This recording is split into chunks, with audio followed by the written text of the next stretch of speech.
Welcome to jas simple cooking. இன்றைக்கி நாம் honey garlic chicken எப்படி பண்ணுறதுன்னு பார்க்கலாம். ஹனி கார்லிக் சிக்கன் பண்ணுறதுக்காக நான் இங்கே 350 கிராம் எலும்பில்லாத சிக்கனை நல்லா வாஷ் பண்ணி எடுத்து வச்சுருக்கேன். இந்த மாதிரி நீளவாக்கில் கட் பண்ணியிருக்கேன். நீங்கள் எந்த ஷேப்பில் வேணாலும் கட் பண்ணிக்கலாம். அதுக்கப்புறமா இதில் 1/4 ஸ்பூன் மிளகுத்தூள், 1/4 ஸ்பூன் வத்தல் தூள், அதுக்கப்புறமா தேவைக்கேற்ப உப்பு சேர்த்துட்டு இப்போ இதில் ஒரு முட்டை சேர்த்துக்கோங்க.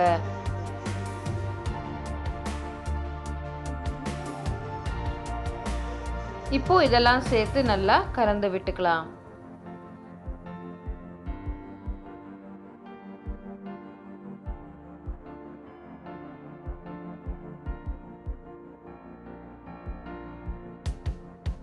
நல்லா கலந்து விட்டதுக்கு அப்புறமா இப்போ இதில் கார்ன்ஃப்ளவர் சேர்த்துக்கலாம். நான் 2 பெரிய ஸ்பூன் கார்ன்ஃப்ளவர் சேர்த்துருக்கேன். சேர்த்துட்டு நல்லா கலந்து விட்டுக்கோங்க.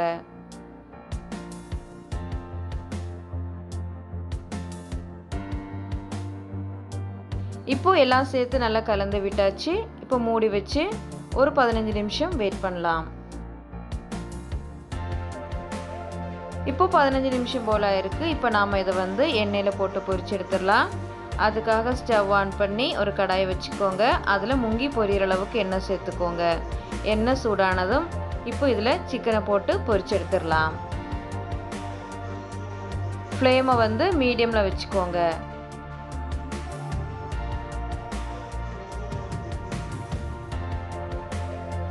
ஒரு 2லேருந்து 3 நிமிஷம் இது நல்லா ஃப்ரை பண்ணிடலாம். இது அப்பப்போ இப்படி திருப்பி போட்டுக்கிட்டே இருங்க. இப்போ சிக்கன் நல்லா ஃப்ரை ஆயிடுச்சு. இப்போ நாம் இதை எண்ணெயிலேருந்து எடுத்துடலாம்.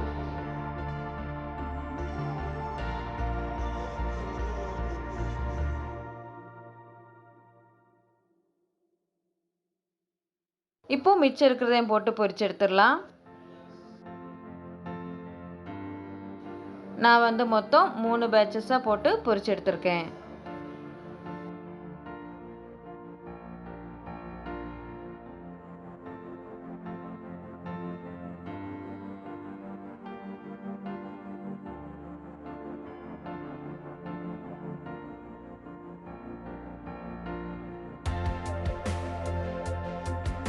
இப்போ இது நல்லா ஃப்ரை ஆயிடுச்சு. இப்போ நாம் இதை எடுத்துடலாம்.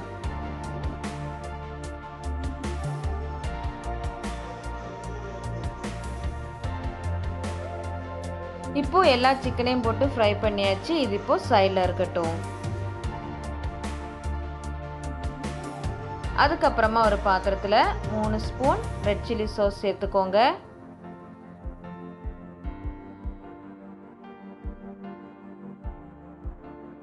அதுக்கப்புறமா இதில் 2 ஸ்பூன் சோயா சாஸ் சேர்த்துடலாம். நான் இங்கே டார்க் சோயா சாஸ் யூஸ் பண்ணியிருக்கேன்.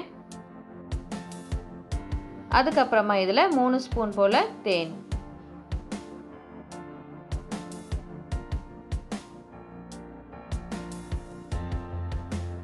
இப்போ இதெல்லாம் சேர்த்து நல்லா கலந்து விட்டுக்கோங்க.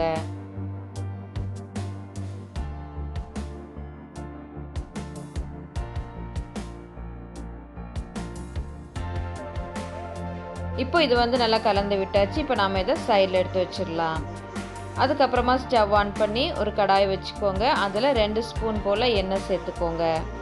எண்ணெய் சூடானதும் இதில் இப்போ பூண்டு சேர்த்துடலாம். நான் 10 பல் பூண்டை சின்னதாக கட் பண்ணி சேர்த்துருக்கேன். சேர்த்துட்டு இது 1 நிமிஷத்துக்கு நல்லா வதக்கிடலாம். நீங்கள் இது கூடவே ஒரு சின்ன துண்டு இஞ்சி கட் பண்ணி சேர்த்துக்கலாம். 1 நிமிஷம் நல்லா வதக்குனதுக்கு அப்புறமா நம்ம ஏற்கனவே ரெடி பண்ணி வச்சுருந்த சாஸ் தேன் கலவையை சேர்த்துடலாம். சேர்த்துட்டு 1 நிமிஷம் நல்லா வதக்கிக்கோங்க.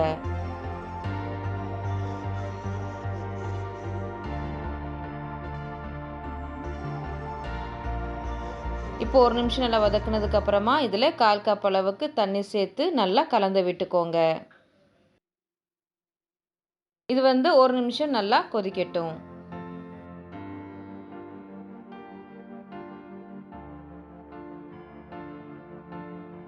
இப்போ இது வந்து நல்லா கெட்டி ஆயிடுச்சு. இப்போ நாம் இதில் ஃப்ரை பண்ணி வச்சுருந்த சிக்கன் துண்டுகளை சேர்த்துடலாம்.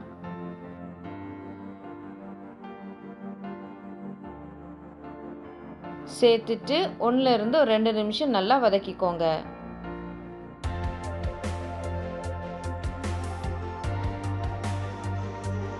ரெண்டு நிமிஷம் நல்லா வதக்குனதுக்கு அப்புறமா இப்போ இதில் வெள்ளை எள்ளு சேர்த்துடலாம். எள்ளை வந்து வறுத்து சேர்த்துக்கோங்க. கூடவே 1/4 கப் போல் ஸ்ப்ரிங் ஆனியன் சேர்த்துக்கலாம். சேர்த்துட்டு நல்லா கலந்து விட்டுக்கோங்க.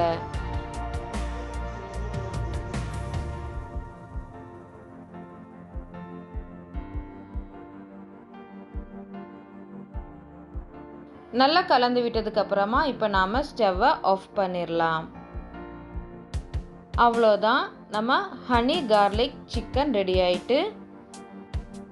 இது வந்து ரொம்ப ஈஸியான ரெசிபி, குழந்தைங்களுக்கு வந்து ரொம்ப பிடிக்கும். கண்டிப்பாக வீட்டில் ட்ரை பண்ணி பாருங்கள். இந்த வீடியோ உங்களுக்கு பிடிச்சிருந்துச்சுன்னா லைக் பண்ணுங்கள், ஷேர் பண்ணுங்கள், மறக்காமல் சப்ஸ்கிரைப் பண்ணுங்கள். பக்கத்தில் இருக்க பெல் ஐக்கானை ப்ரெஸ் பண்ணி அதில் ஆளுங்கிற ஆப்ஷனை கிளிக் பண்ணிக்கோங்க. அப்போ தான் நான் போடுற வீடியோஸ் உங்களுக்கு நோட்டிஃபிகேஷனாக கிடைக்கும். தேங்க்ஸ் ஃபார் வாட்சிங்.